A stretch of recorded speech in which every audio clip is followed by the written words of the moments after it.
Martineau. Des fois, quand on se sent contrarié, c'est peut-être parce qu'il touche à quelque chose. Les rencontres de l'air. Lieu de rencontre où les idées se bousculent. Où la libre expression et la confrontation d'opinions secouent les conventions. Des rencontres où la discussion procure des solutions. Des rencontres où la diversité de positions enrichit la compréhension. Les rencontres de l'art. Alors, Joseph Facal, c'est bientôt les élections présidentielles aux États-Unis et on a l'impression que les Américains ont le choix entre un coup de pied dans le cul ou un coup de poing dans la face.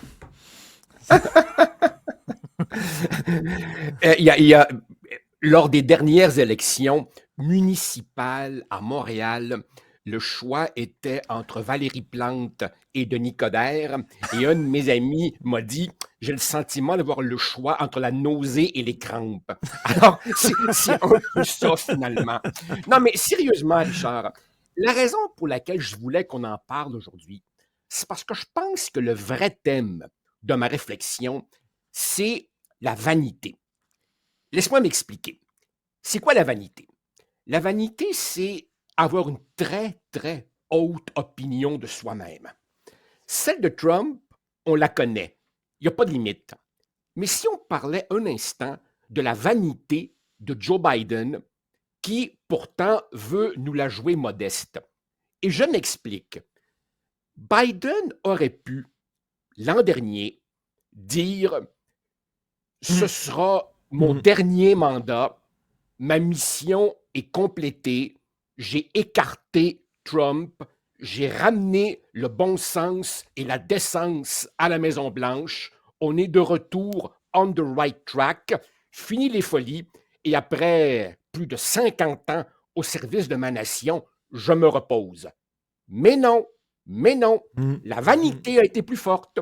Il se croit irremplaçable, il se croit investi d'une mission divine, et là, évidemment, il plonge son parti à quelques mois des élections dans un terrible dilemme, parce que maintenant, les démocrates n'ont plus de plan B.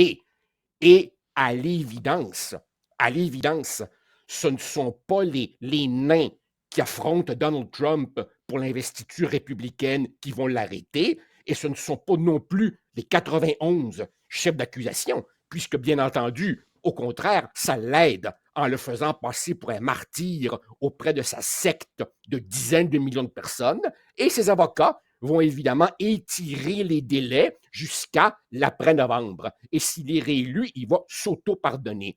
Donc, sa marche semble inexorable, et en face de lui, tu as un vieillard de 81 ans qui n'a pas su dire « c'est assez, merci beaucoup, mission accomplie, je rentre à ma base ». Te fait de la politique active, est-ce qu'on peut dire ça à son chef, par exemple, au Parti libéral du Canada?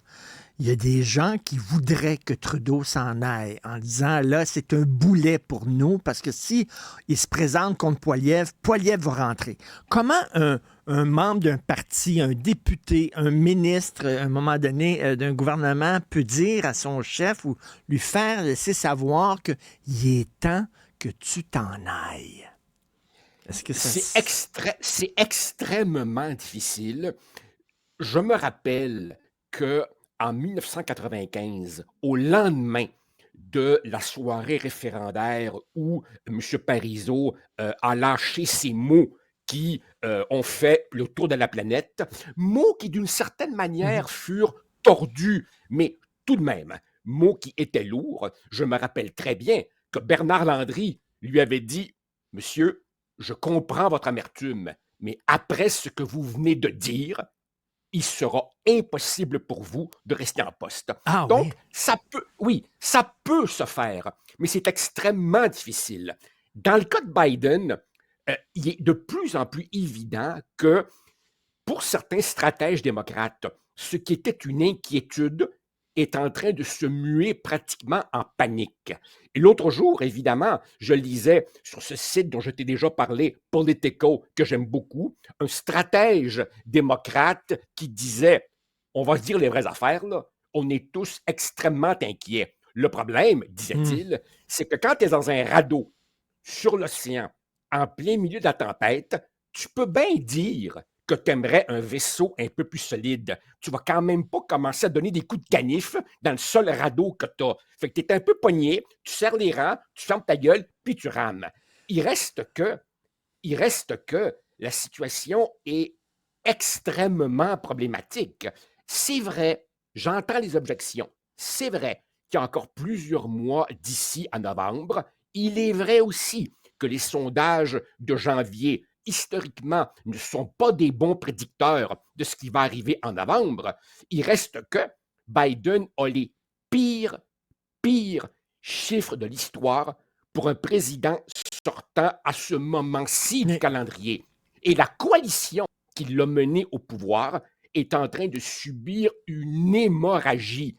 Les Afro-Américains le lâchent, les Latinos le lâchent, les gens éduqués, urbains le lâchent. La coalition historique du Parti démocrate est en train peu à peu de s'effriter et il n'y a pas de plan B à 9 mois des élections.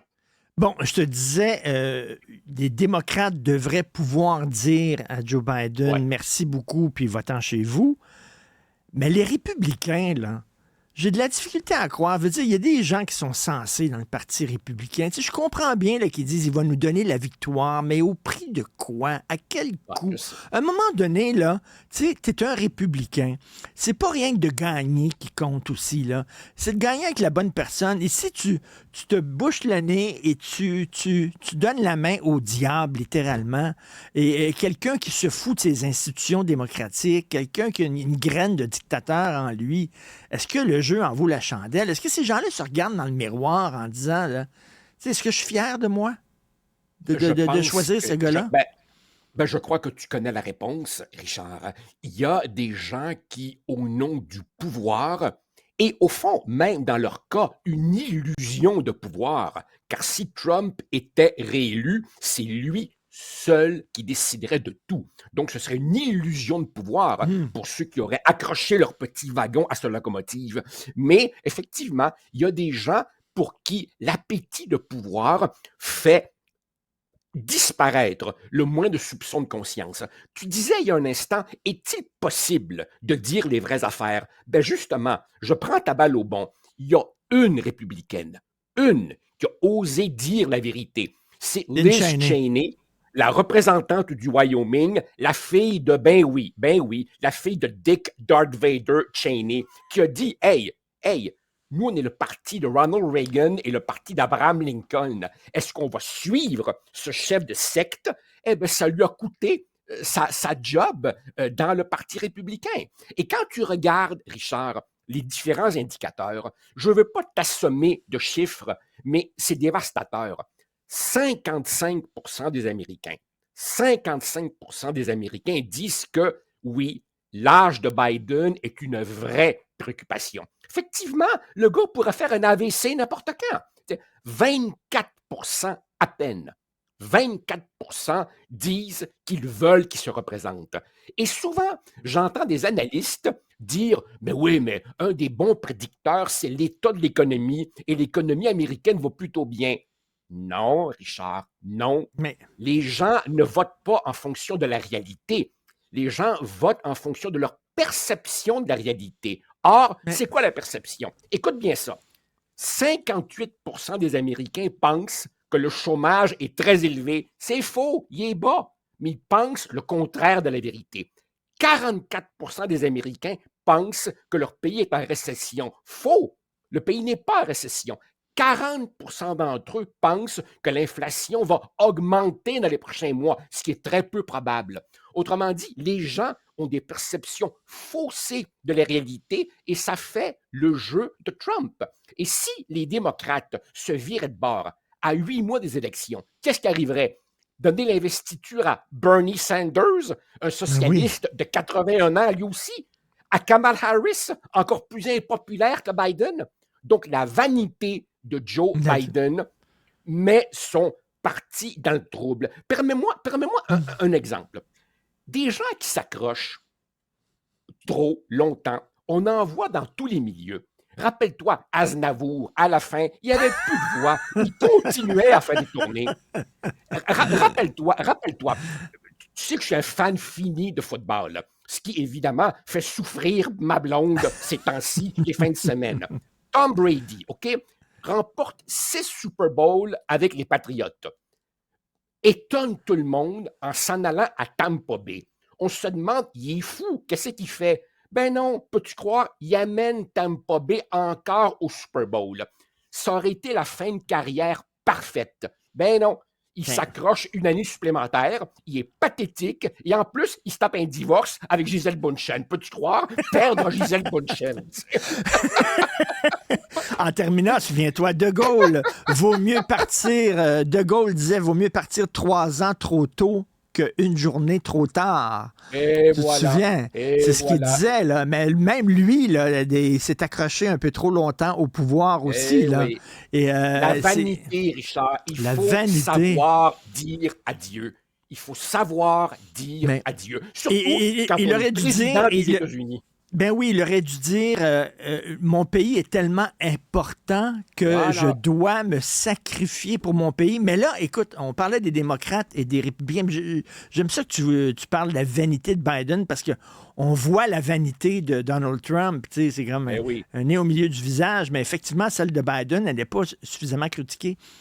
Mais il y a un problème, c'est que je dis tout le temps, moi, les extrêmes montent, puis le centre s'effondre, puis la plupart des gens sont au centre, puis regardent ce qui se passe. D'un côté, les démocrates, le pays est totalement, le parti est détourné par des woke, complètement déconnectés de la réalité. Et le parti républicain, le parti est détourné aussi par un genre de clown complètement flyé. Et les deux partis sont en train de déconnecter de leur base réelle. Mais Richard, mais c'est la même chose au Canada. Tu as d'un côté un parti libéral du Canada complètement wokisé par Justin Trudeau, qui se fait dire par tous les économistes sérieux qu'un demi-million d'immigrants par année, c'est délirant pour le logement, les écoles, la santé, les finances publiques, etc. Mais on persiste et on signe. Et d'un autre côté, on a un Pierre Poilièvre qui trouvait que le convoi de la liberté et les anti-vaccins à Ottawa, c'était bien cool. Et pendant ce temps-là, tu as du monde. Non, non, mais c'est vrai. Et pendant ce temps-là, C'est tu as du vrai. monde ordinaire qui disent de caisser. Y a-tu quelqu'un qui peut nous ressembler au pouvoir? Exactement. Et écoute, je profite du fait que tu es là Vas-y. rapidement.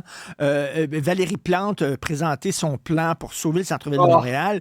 Et oh, elle a dit, elle va faire du quartier latin. Ça va être le quartier francophone. C'est le fun. ouais, Tu sais, c'est comme. ouais. Donc, d'Atwater à Saint-Denis, ça va être en anglais. Mais nous autres, comme les Italiens, ils ont la petite Italie. Les Chinois ont le quartier chinois. Il y a des Le petit Portugais Québec. les Portugais, c'est dans le coin de Rachel et Saint-Laurent. Et là, on va avoir le French Quarter, Oui, oui. Comme, qui est comme, dans le comme quartier à la latin. Nouvelle-Orléans. À la Oui, Nouvelle-Orléans, en Louisiane, il y a un French Quarter. Alors, tu sais, on pourra, toi et moi, Richard, aller prendre une bière dans le French Quarter de Montréal et comme dit un de mes amis, on accordera nos banjos hein, pour pouvoir chanter ensemble sur la triste fin du français. Et de temps en temps, on pourra aussi, toi et moi, admirer les statues que Mme Plante ben oui. veut également mettre au centre-ville. Mais attention, Richard, si tu as le nez en l'air, fais attention, tu vas te trébucher sur un sans-abri. Mais tu sais, les prochaines élections municipales, Ah non. les dernières, c'était Valérie Plante de Nicodère. Là. De Nicodère, là, il lorgne le Parti libéral du Québec, on verra.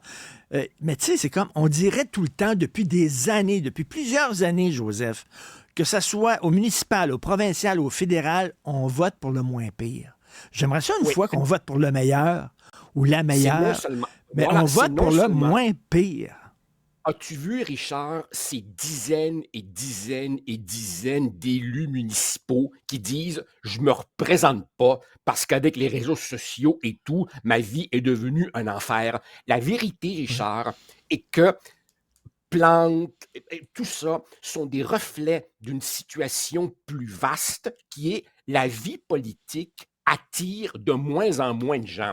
Tu es, je sais pas moi, un avocat dont la carrière est prospère, un animateur de télé pour qui ça va bien, un grand médecin, un recteur d'université, un parti t'approche et te demande d'être candidat, avant même qu'ils aient fini leur phrase, tu pars à rire. Puis tu dis, êtes-vous fou? Pourquoi j'irais là Mais, me faire mais écœurer par tout est-ce le que ça monde? se peut, Autrement dit, Joseph, est-ce que ça se peut, vas-y. Joseph, que les problèmes sont tellement complexes maintenant, parce que je ris de Valérie Plante, mais en même temps, si j'étais maire de Montréal, Oui. je ne saurais pas par quel bout de commencer.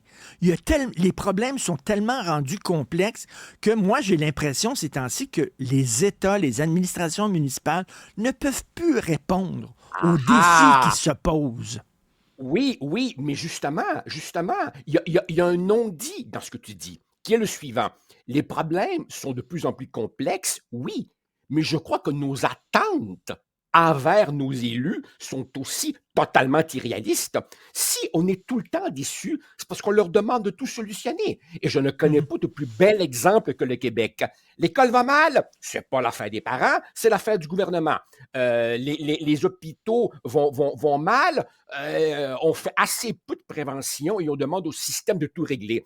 Au Québec et dans beaucoup d'autres sociétés occidentales, notre déresponsabilisation individuelle, son pendant, c'est qu'on demande à l'État de tout régler. Et si on demande à l'État de tout régler, inévitablement, on sera déçu par leur incapacité à tout régler. Ben c'est ça. Je ne parlerai pas de sexualité avec mes enfants. Le prof va s'en occuper. Je ne C'est parlerai ça. pas de violence avec mes enfants. Le prof va s'en occuper. Et voilà, on s'en lave les mains. Et puis là, les États sont en train de péter aux frettes. Merci beaucoup, Joseph, pour Au tout ça. On plaisir, se reparle ça demain. marche. Bye. Salut. Salut.